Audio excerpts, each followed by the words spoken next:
All right, welcome everyone. We're Semblance of Sanity. I'm Caleb. I'm Jacob. And we're here for JoJo's Bizarre Adventure, Part 5, Episode 22.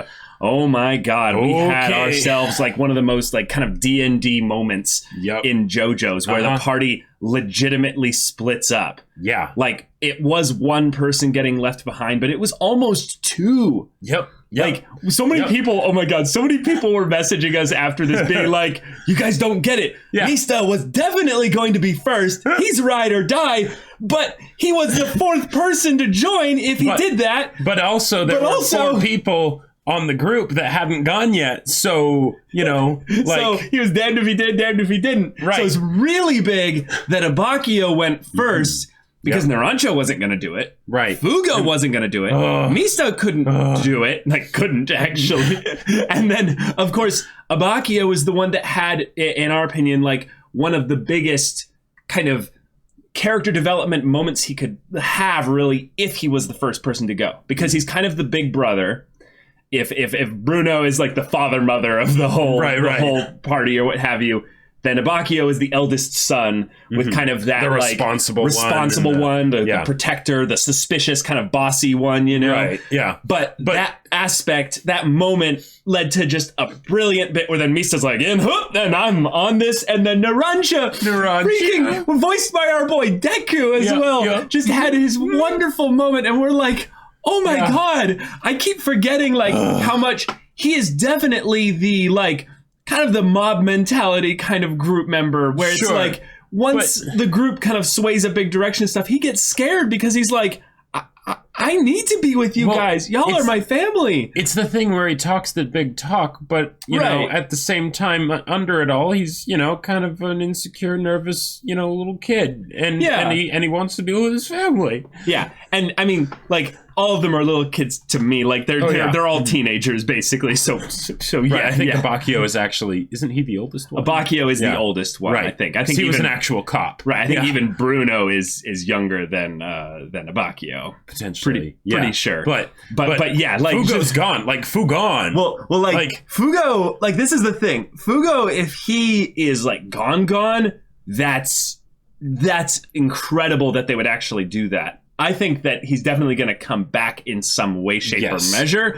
It's just a question of when, and or in what capacity. Yep. If anything, I feel like we are headed into that kind of awkward position where Trish is going to have to be officially inducted, but it's not one where she's necessarily excited about it because she didn't know what happened with her father and everything there. And she didn't choose to be a part of this. She didn't choose any of this. Whisked away, so... Right. So, if anything, the big goal outside of everything going on with the Passione boss, with his King Crimson stand, is going to be about kind of building up Trish and kind of... I would say developing her into a full-fledged like member of the squad. Yeah. Yep. Yeah, exactly. Because they need to have 6. They need to have their number or what have you. Yes. I'm sure Mista would have been happy with the lucky, you know, the lucky 7. Yeah, exactly. But now it's the number of actual bullets that he's got. You know? That is true. That is true. Yeah. That's a good bit there. Yep. But, okay, they are kind of on the run now because everyone is after them. Yeah, the boss is basically put the whole city against public them. Enemy number 1, like, disappear. Except, and this is where I think things could get rather interesting, Risotto is still out there. He is indeed. The really menacing sounding like Joker Bells guy from Hitman Squad, the last remaining survivor as well. Yep. What will his motivation be now that his squad is all gone? But also he's going to probably find out just by extracting the information from some other Passione member that the Joe Bros, that this squad of Bucciaratis, they encountered the boss, and will he use this as an opportunity to be like, the enemy boss, is my enemy. I did. Like he did. He's like, I grabbed them for you, so that he gets maybe an audience, or will it be a thing of where he joins up with them, kind of in this awkward like frenemy situation, or maybe him and Fugo will bump into each other. Like, who knows? Because because Fugo didn't go with Bucciolati and everybody, that doesn't mean that he's safe. because Yes, he that's was true. still associated with them, and the boss wouldn't necessarily be able to trust him. So there's a possibility that Fugo's life is still in danger. That's true. I do think, though, that the boss is genuinely scared enough. Like, his personality is one that seems to be quite, like, frenetic regarding people seeing him and stuff. So I don't think he would go out personally. Oh, yeah, and definitely. get Fugo. Right. But he could just add his name to the list. Also, though, I think that there's a possibility that Fugo legitimately gets left alone by Passione because of his stand. Yeah, that is true. As far as all the stands that you kind of wouldn't want to have with the Joe Bros because it could make certain fights, like say with King Crimson, maybe a little bit too easy in certain circumstances, Fugo's is one of them. Yeah, Fugo's is kind of like you have your beholder eye raise thing, and you just kind of fling him into the room, and you're like, "Go, do your thing," and then just right. It's just things go everywhere. It's bad. It's bad. His breath attack. How do you fight that? Like you don't. You really don't. You don't. You just kind of avoid him, and as Jacob would classically do, you'd snipe him from 120 kilometers away with a Trilite Aerotech scope. Exactly. You know? Yep. That is love. That is love. But here we are. It's about to get crazier and crazier. So yeah, y'all. Yeah. Without further ado, let's get into this. That's right. Narancia is super helpful for scouting out.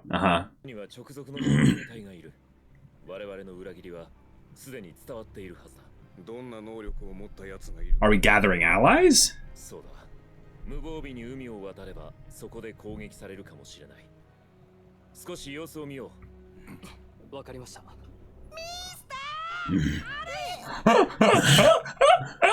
Wow.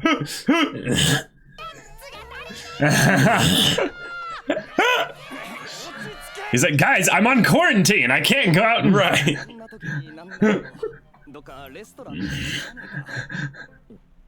All the restaurants are closed. Didn't you hear? It's the quarantine. Come on, man. Oh my god. Wait.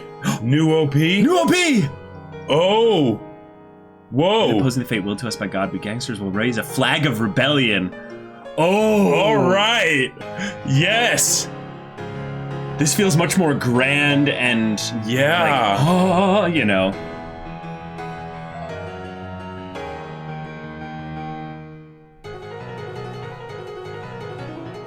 Okay, kind of recapping where we've been thus far. Nice.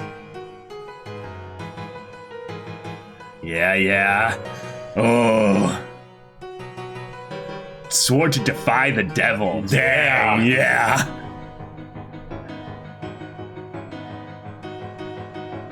Oh, I love the lyrics. Challengers stay gold. Yeah. Whoa. All right.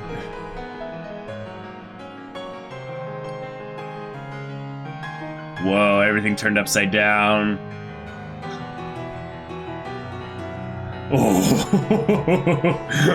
Oh, yeah. Okay. The arrow broken. Yeah. Okay. Whoa. Oh. Wait. Whoa. Wait, that looked like he was about to stab himself with I think he did. Oh, shoot. I'm gonna have to go rewatch that part 4 episode. Oh, shoot. Okay. The G in guts. Wow. 3 still bullying 5. Mista's so confused.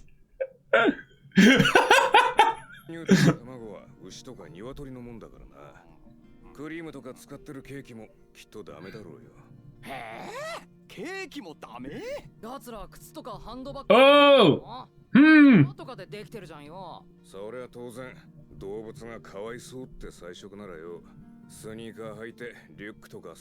You'd hope, right? Yeah. If they're actually serious about it.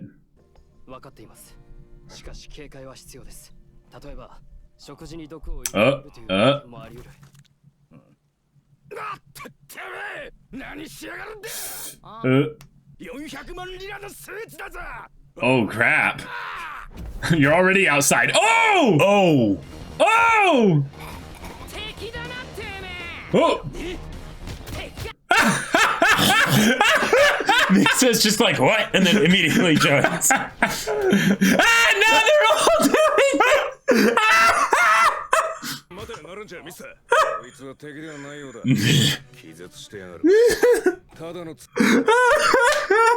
But they're like, he must be a stand user.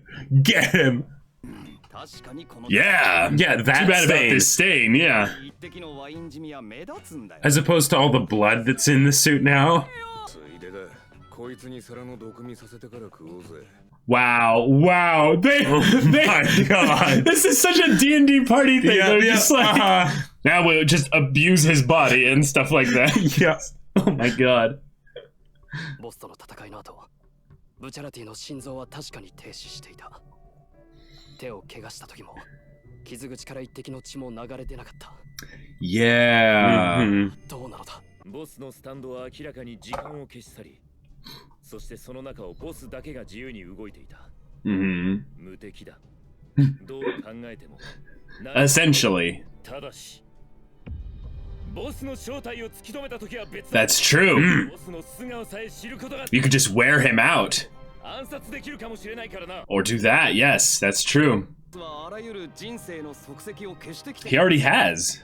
Yeah, Trish. Yeah, exactly. I love they've got their magic item, essentially, that's got like her safely in there, you know?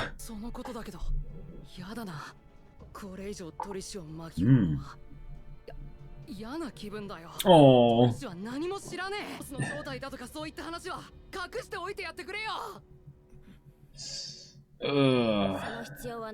Oh. Okay, she is. All right. Whoa.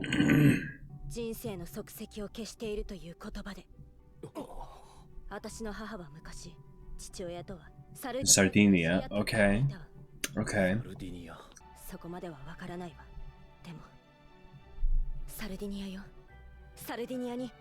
So if we go there, all right.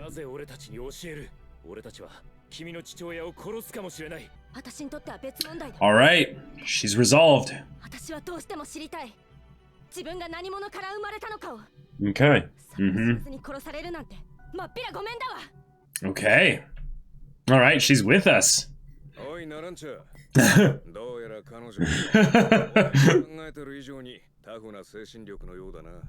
Yeah.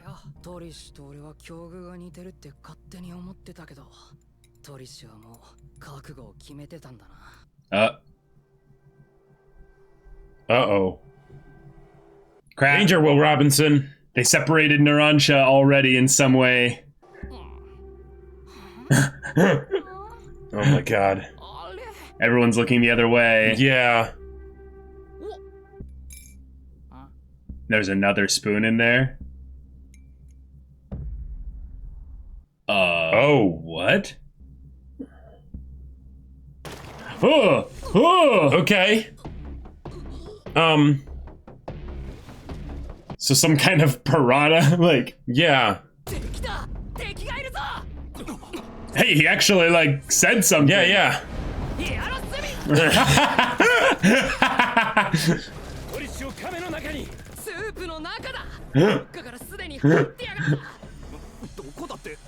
Oh. It's someone that maybe operates with liquids, and because they're in Venezia, everywhere is dangerous. Oh, no way. What the? Oh! Oh! Oh no! Oh, that would hurt like hell. Ugh. Ugh. Oh, we can't see it.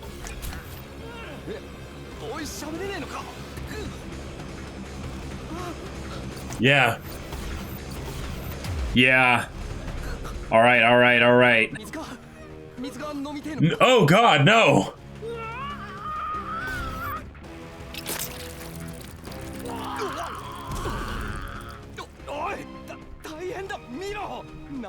Whoa. Yeah, Giorno, heal him.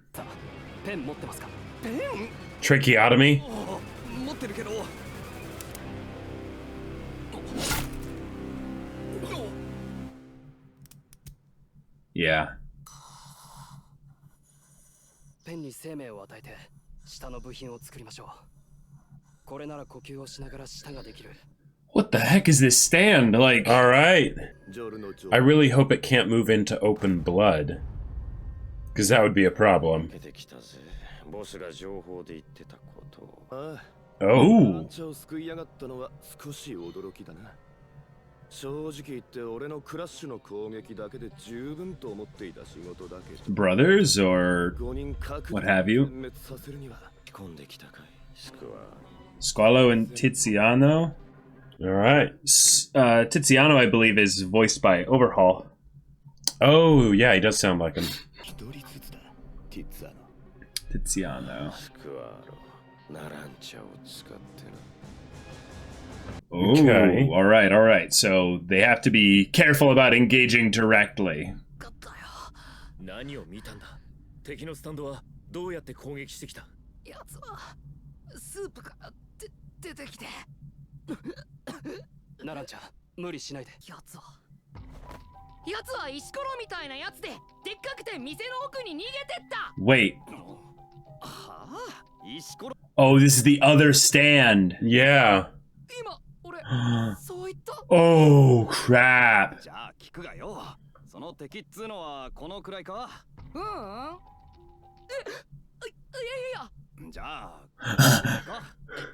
Right, because they're so used to dealing with like one stand at a time for the most part. 皿の中にいて今店の中に逃げていっただと。うん。Okay. 素早いやつだったってことか。 Oh, crap. やつだったよ。何？でかくて呪いやつならなぜ見えなかった。おめえ攻撃食らっちまった負け惜しみで強がってんじゃねえだろうな。返事しろ。おめえ何も。 Whoa. もちろん見た。 Oh! Oh! But anyone would be able to tell this is not normal.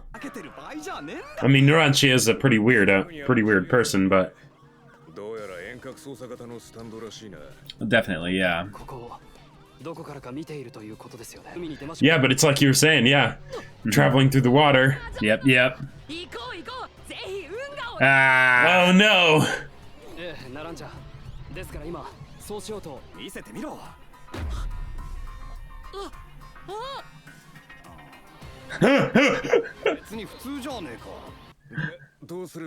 It's like an opposite stand Right, or something. いや、今運河を行くのはやろう。ボスにとって俺たちの裏切りは予想外のことだった。だから。 That's a great point. Yeah. We have a little bit of time to take the initiative. お前のムーディーブルースで。 Yes, yes. どこからやる？さっきのテーブルのスープの中からか。なんだナランチャ。みんな、あそこに敵が。 Oh no! Oh no! Wow. Holy crap, this is really effective. Yeah. It's Boy Who Cried Wolf, but Yeah, like... この敵との決着はここでつける。 And then isolates Narancia. Oh, man. Oh, poor boy. 行くぞ。はい。 Oh, crap. No way! Yeah, that's terrifying. Wow. 自ら水に移動するクラッシュの他にもう一つ別のスタンドがいることは仲間の誰も気づけまい。そう、私のスタンド。トーキングヘッド。 Talking head. 張り付いて心と逆。 Okay. Yep. 利用してみんなを一人ずつ。 But can they control his stand? 目上がって。 Although, yeah, because he could still use Aerosmith to attack the stand when he sees it. Well, not only that, to go out there and just destroy the whole area. いたものに変身して追跡しろ。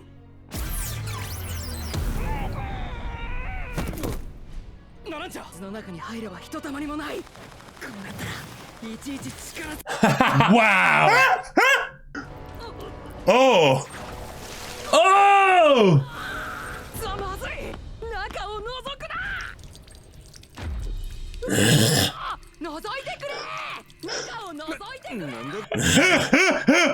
Narancia's actually being genius. Just he's trying to say.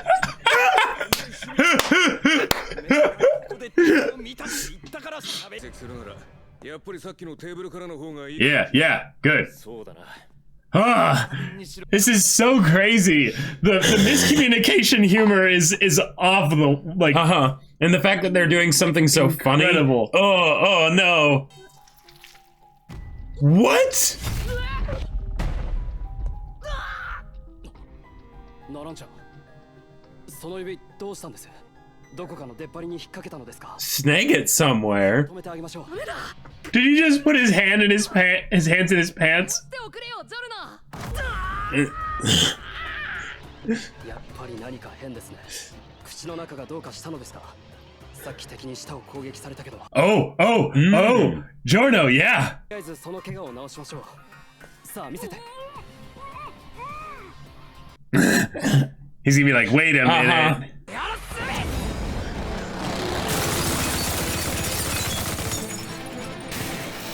Oh, you badass! Wow!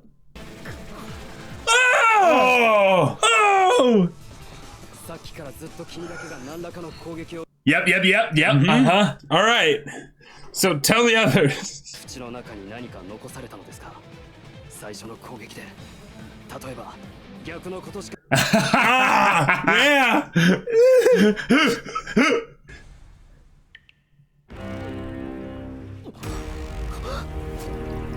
Oh. しまった。パイプから水が。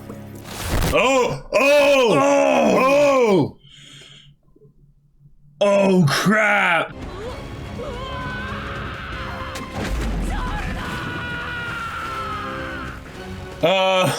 Well, yeah. Oh, new ED. Yeah. Okay. Yeah.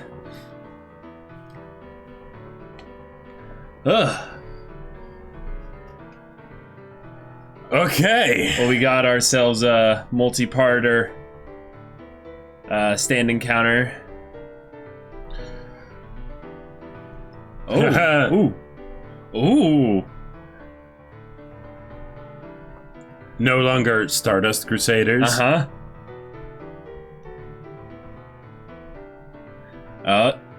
Stand arrows. Yeah.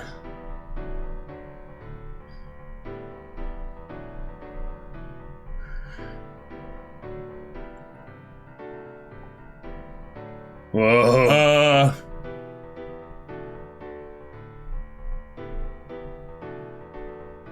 This is epic. Yeah.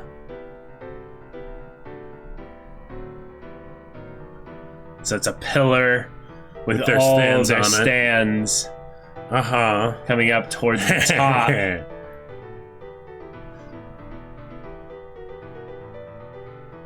Oh. That's Wait, King Crimson. That's King Crimson. Yeah. Hold on.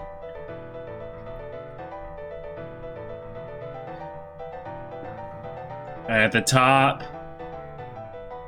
a gold experience. Okay. Wow. Huh. Okay.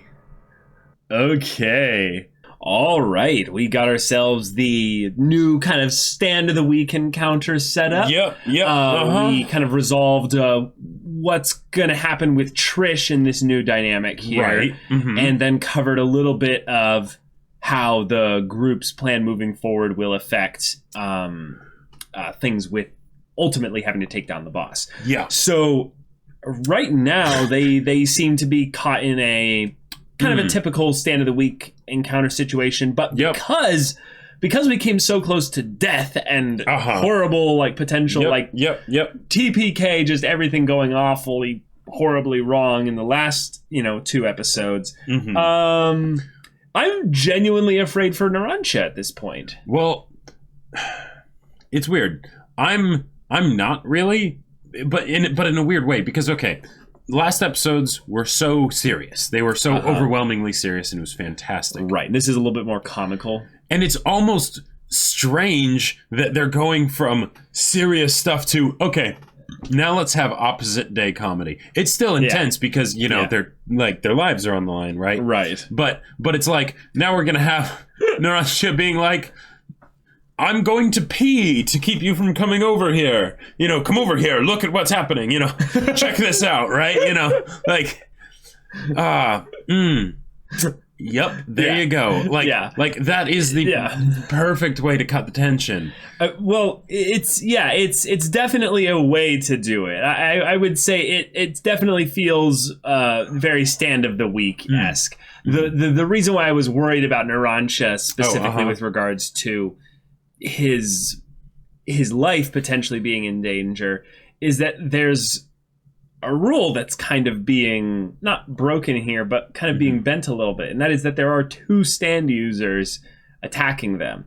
Almost always it's been one stand user at a time attacking, separating one person out of the group. In this case, we have two working against one person, and there is a possibility that it segues eventually into more of them from the Passione boss kind of showing up. At the very least, more guard. There's a pretty good division in how, in the conflict, in that Narancia has to deal with the how do I tell them, right? So he has to more deal with the tongue stand, and then the rest of them kind of have to deal with the actual shark piranha thing, right? Which the fact that it can like scale in size, it seems, based on the size of the body of water that it's in, that's terrifying. Yeah, that was something that I was like in my head thinking was probably a thing as it shifted from like the wine glass to the soup bowl to the spoon itself. It kept shifting in size. I was like, I wonder what happens when it goes into the waters of Venezia. It's like,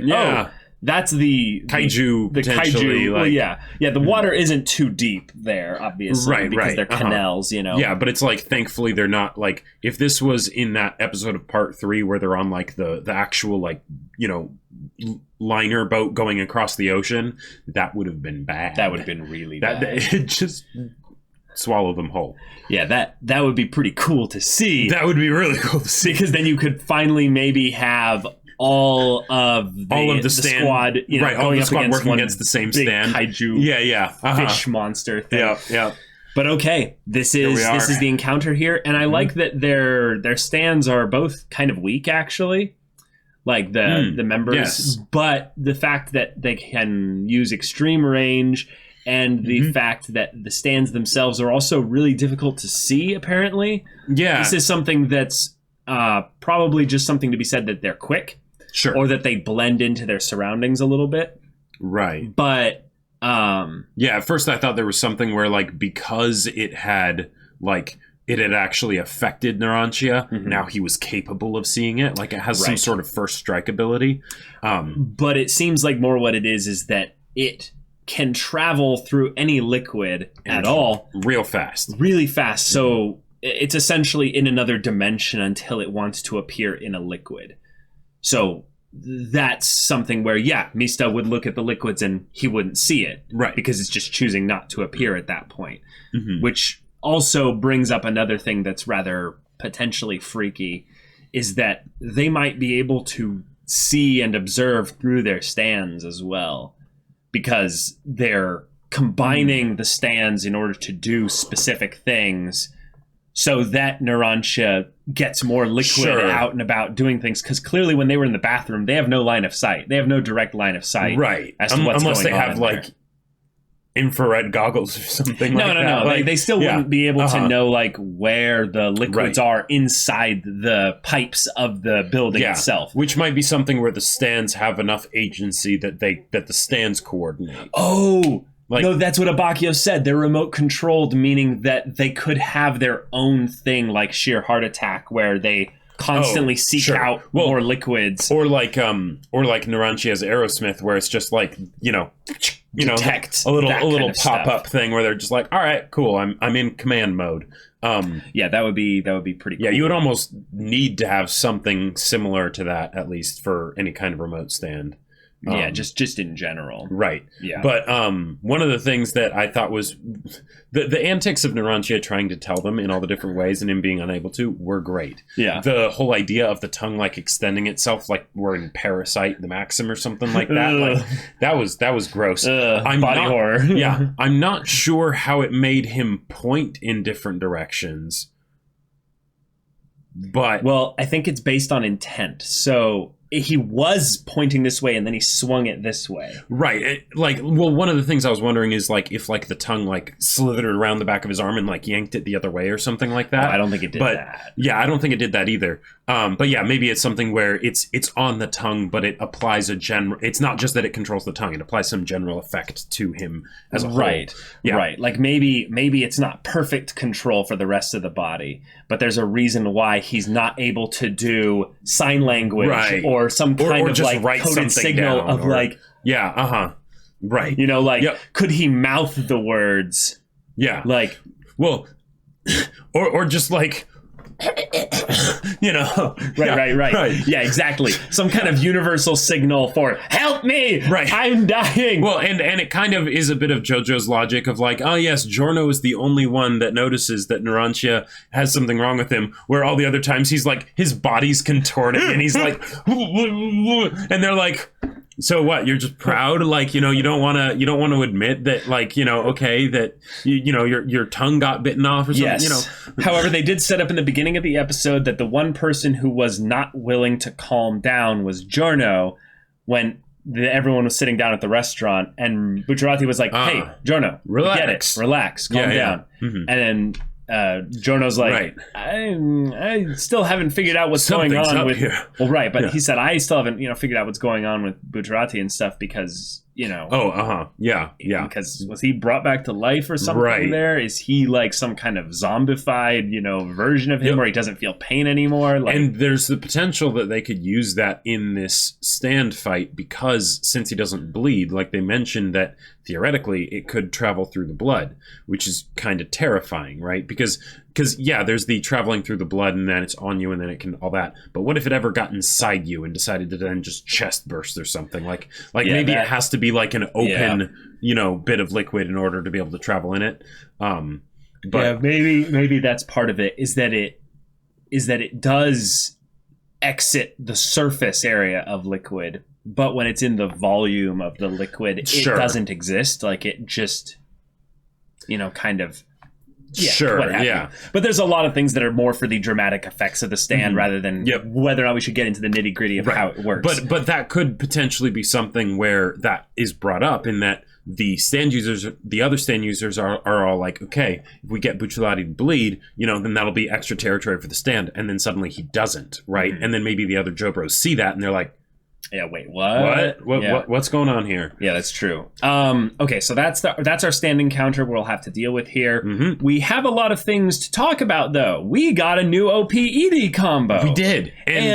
Okay. There's some interesting things that were brought up in this OP. Yeah. One of the ones that is the most obvious is there's a broken stand arrow, and it looks like Giorno stabs himself with it.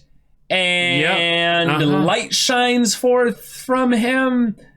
I mean, he already has been having a golden experience. I don't know why. Gold experience. Yes. Yeah. But, because, okay, with the whole idea of Kira getting stabbed with the stand arrow, and then his stand evolving, essentially, right? Yeah. Like, What exactly happened in that episode? Because if I remember correctly, it was that his father, had the stand, going around and doing then his the stand arrow thing. decided that it needed to pierce him or something. Right, and then it stabbed him in his wrist or something. Yeah, and then that's when he got bites Zadastu. Yeah. Yes. Yeah. Basically, it juiced him up. It made him really strong.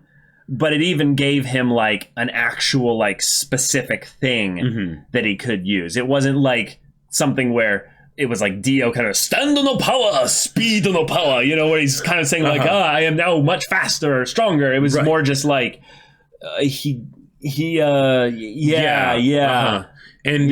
we do know now. okay, did we ever get the resolution of what happened with the stand arrow that Passione was using in order to give people stands?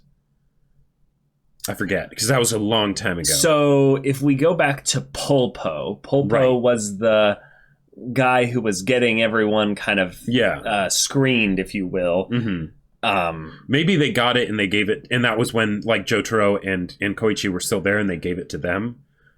But I'm not sure. But no, that doesn't sound right. There's a part of me that's wondering that, well, okay, since in the OP it looked like Giorno stabbed himself with the broken off stand arrow, that's the only one that I can think of that is currently like relevant to the situation. But in the ED, they showed that there was like 4 of them on the pillar. Right. And we do know that there are multiple stand arrows because that was a thing in part 4.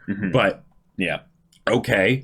And then the idea that they were all formed into this pillar with all the stand users ascending, and then you had King Crimson, which is like, all right, I love that Sex Pistols was next to King Crimson, but then you had Gold Experience at the top, crested with the rays of like sunlight kind of coming around it. Okay. Yeah. I feel like there's a little bit more importance to this ED than the Wake Up Feeling So Horny ED. Are you kidding me? It clearly foreshadows the Mr. Giorno relationship. Ah, yes, that's right. That's right. I totally forgot about that. Yep. Yeah. Why do you think Mista was so excited to join, the party there? He had a really, really good time with Giorno. I mean, Yeah.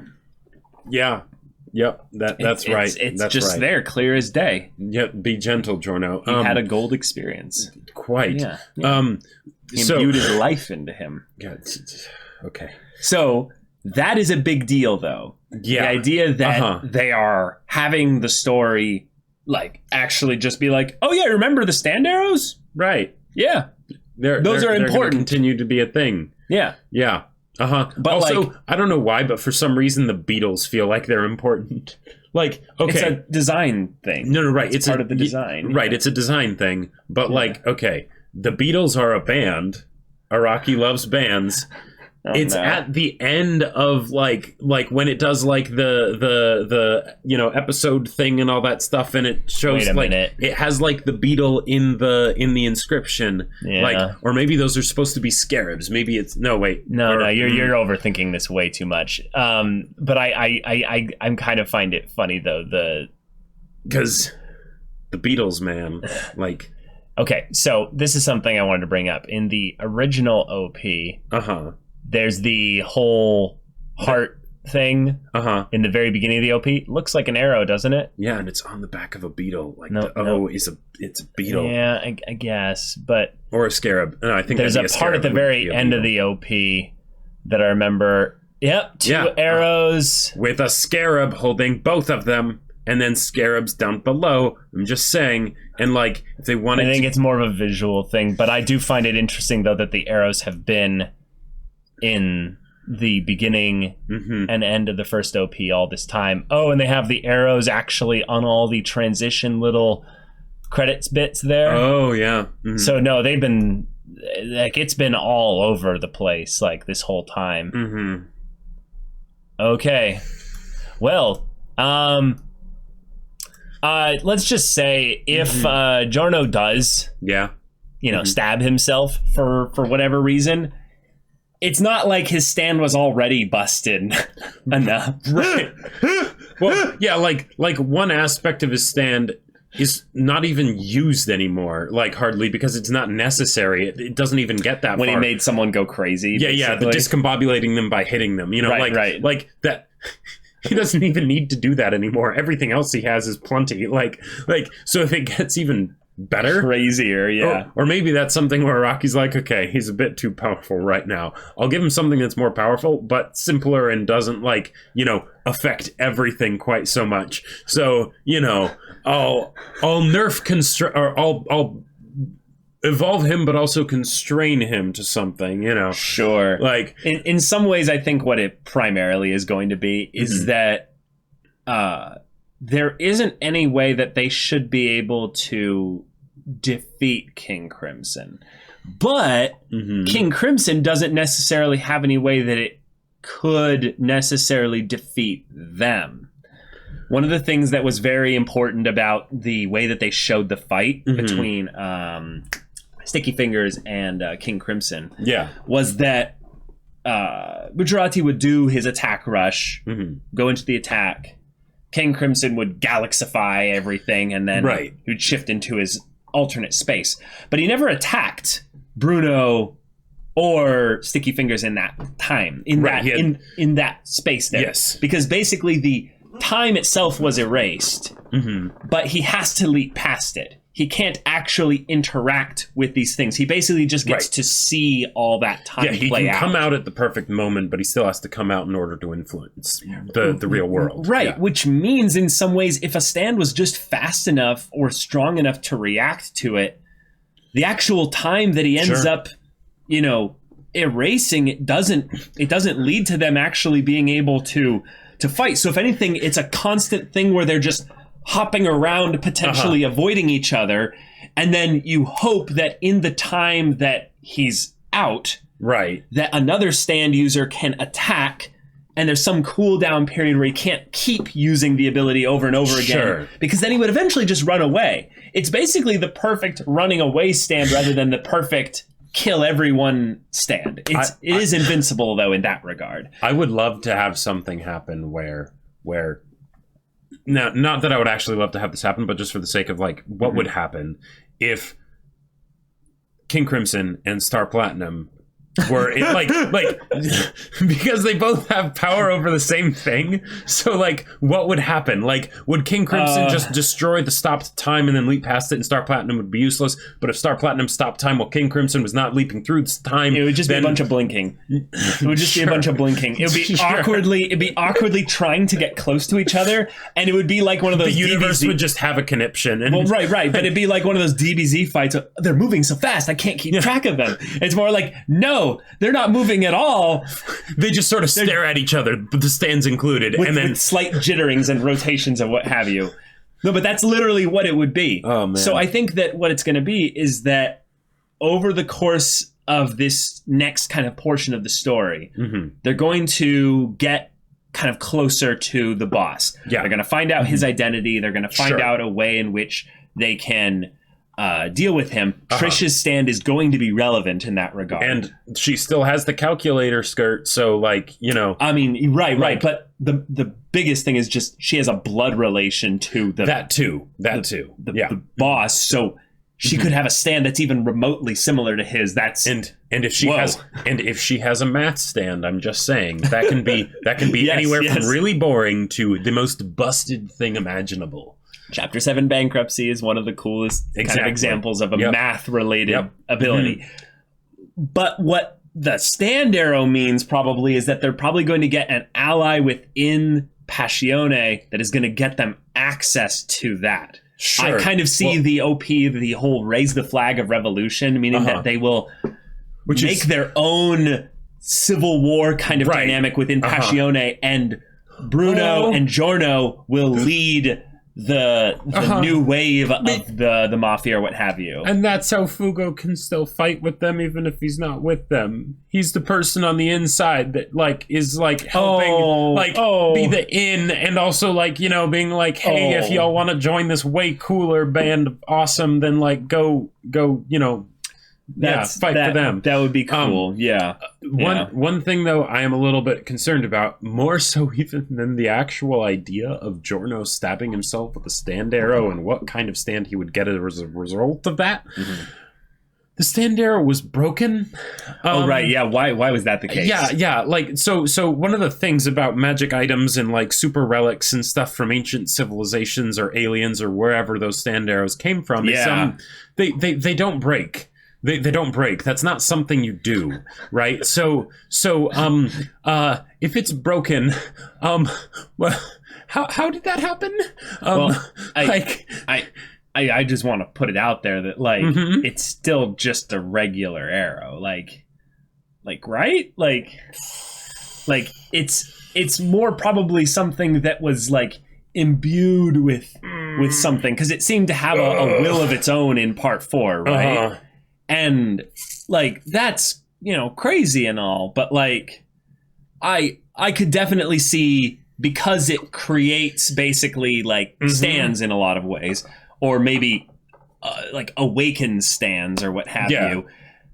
If that's the thing, I would say the energy that creates the stand is something that can then affect the stand arrow. Like, or is it something that's so beyond stands? Like if it can just hand out, like if each arrow is basically the gates of Standalon. Like okay. I don't think that's what it is, though. I think because it needs to stab a being with and with then a it soul. sort of awakens that it. Okay, Right. It affects their soul in some way in order Right. to make it manifest itself and whatnot. It had to seek out beings in part 4, which means it wasn't stabbing the concrete because Well, no, we have seen like gorillas and like, you know, and all sorts of other things have stands before. So that's again not concrete. I'm talking about things with an actual. A sword had a stand. That was a possessed sword. Okay. In and of itself was the stand. All right. Yeah. So again. Yeah. All right. Again, just roll with me on this. All right. The stand arrow needs to hit a thing in order to do its job, basically. Right. When it does that, we know, based on what Pulpa was going to say, that there's no reason to basically do it if they already have a stand. So in that case, that's why all the members of Passione are so strong, is that whenever they would join up, they would get stabbed, and it's like, you got to stand, But stands are the projections of the soul, so in that respect, you kind of need to have a soul. So it's like basically, we insert this penetrating object into you, and then your own, residual energy of your soul gets basically awakened, unlocked, if you will. Right. But if you get double tapped, then it. That's probably where things get a little bit weird, and we know of one example of this already. And that was one of the most terrifying parts of JoJo's. Well, yes, but we don't know that. We can't really draw any conclusive data other than it positively, in some ways, influences the stand. And it did not change the stand to something else. It was something that was added on to the existing stand. It was an upgrade, if you will. Yeah, because he still had all the regular things that he could do, with Killer Queen. But then on top of that, he had Bites Zadasto. Okay, so let's go out there on a limb and say that since that's our only good really hard data we can get from it, in that it somewhat strengthens the stand, even though it doesn't necessarily actually change much about it. Well, the main reason you do this is what I was kind of pointing towards earlier, that they need to find a way to actually defeat King Crimson. And there is no way legitimately to do it in an actual glorious JoJo style stand v stand or muda kind of stand battle. Here's a random thought. This is correlation, so it does not necessarily mean causation. Right, it doesn't equal causation. However, I want to point out some correlation here. The most powerful stands that we've consistently seen in JoJo's have been time related. Now, Kira's Killer Queen had nothing to do with time until he double stabbed himself. He got double stabbed by the arrow. That's true. Right? Before it was just he could explode things, right? And the explosions still carried into how Bite Zadasto worked, but it fundamentally changed in that it got the ability to muck with time. Yes. If that's something that is normal to happen when you get double stabbed with the stand arrow, and it actually does something, maybe, it doesn't necessarily do something every time, or I don't know. Maybe that could be how it worked, how they end up beating Crimson King, is that King Crimson is that Giorno does that, and then at that point his stand alters in some way that gives him some modicum of time influence, and then that's how they're able to actually fight on equal terms. Yeah, that would be awesome. In terms of kind of what I would think would happen here, I think it's it doesn't really matter what it is, because in some ways the arrows, as long as they keep getting brought up, but there's not really any definitive answer as to what they are and why they're here, they're kind of Araki's way to just change the plot. Yeah. Well, no, it's worse than a MacGuffin in a lot of ways. It's just like, I need to switch the plot really quick. Right. And yeah. Like, because MacGuffins are the goal of the plot usually. This is like... Right. They don't do anything, but it's the why we do things, and it solves everything, kind of. Yeah, it's more Deus Ex Machina than actually MacGuffin. Whereas this is the send things in a different direction. Well, yeah, it changes the plot. Yeah. So with this arrow being brought up, I kind of am hoping that we don't get any kind of like kind of stuff built around the actual using of so say Giorno stabs himself, right? And it ends up being like this incredible upgrade. I don't want that to be the thing where then he immediately then uses it in that way. I'd like it to be a thing where then they use it as an opportunity to explore what the arrows actually are. Gotcha. So a person, this is what's almost necessary. And I would say this is like, it's about time this happened. Enya was the first kind of example of this being like retroactively talked about back in part 3, that, you know, she had a stand arrow, and that's how Dio got basically all his forces. But not only that, got basically all of that basically prepped and good to go. Otherwise, like, he only got a stand because of the Joestar connection. Like that's not something he would know anything about stands just because he has one. Like, he had no knowledge. He's not an expositor regarding that stuff. Yeah. So we need in part 5 the equivalent. We need a good guy expositor regarding the stand arrows. Okay. And that's something I'm like, okay, that I want to know that more so than I'm really excited about him getting his stand upgraded, because it feels kind of obvious why his stand would be upgraded. It's the Crimson is invincible. Power up in the dramatic final battle that allows the... Right, but I don't want it to happen then. I want it to happen way earlier. And it's Giorno then figuring out, like, how does this work? Okay, just because I got upgraded, I don't know how to use maybe my newfound abilities and what have you. Well, and that's one other thing, too. Just because we faced King Crimson once, that doesn't mean that that's going to be... that the next time is going to be the final time. Right, because there's I think it's going to be based on how it's gone so far, but it doesn't have to be, because there's still a lot of part 5 left, and if they did something like that, they could have it be something where maybe it's a dramatic thing when they're about to die or something, right, like that, right? Sure. And then the leader runs away again, because it's like, okay, this is a fundamental change in what I'm dealing with, right? Right. And then later there's the final battle, and that's sort of the climactic conclusion or something. Yeah, well,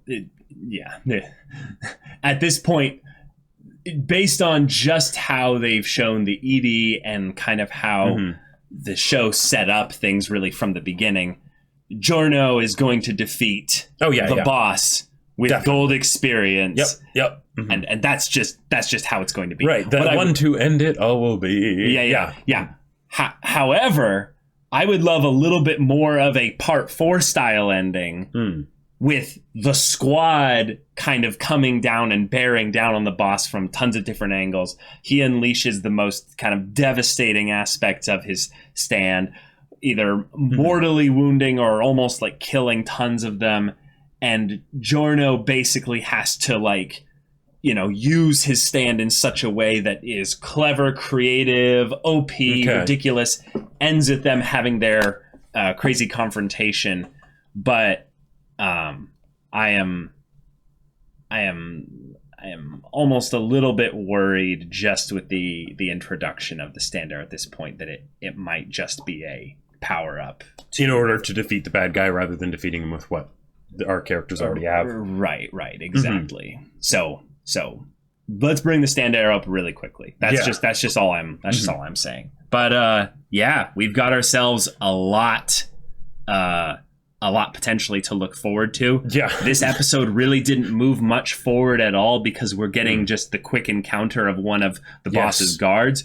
So once that's resolved, we're going to have to figure out things with Trish and then go to Sardinia to go and learn more about the boss's past. And I like that they're bringing in the enemies 2 at a time. Yeah, right? Because I feel like that makes it so that the fights can be more complex, but also it feels like more progress is being made with each fight, if that makes sense. Oh, sure. You know, because it's not just one at a time and then, you know, in 10 episodes you've defeated 5 of them or something. It's right. You know, yeah. So y'all, thank you so much for watching this episode's reaction and discussion. If you want to see the next episode's reaction and discussion right now, though, go check out the link in the description below for our Patreon. You can get on early access there. You can watch full-length timer reactions there. And all this comes with Discord access, so you can chat with us and the community there about this show, about anime in general. And you can also talk with Jacob about the sci-fi novel that he wrote. Yep. Wrote a sci-fi novel because you totally haven't heard of it already. I mean, it's a long discussion, you know. Like. But Battle Lines is really cool, and it's on Amazon if you want to get it. Link in the description down below. Go check it out. Yeah, so if any of that interests you, we'll see you there. But until then, we're Semblance of Sanity. I'm Caleb. I'm Jacob. And we'll see you all next time.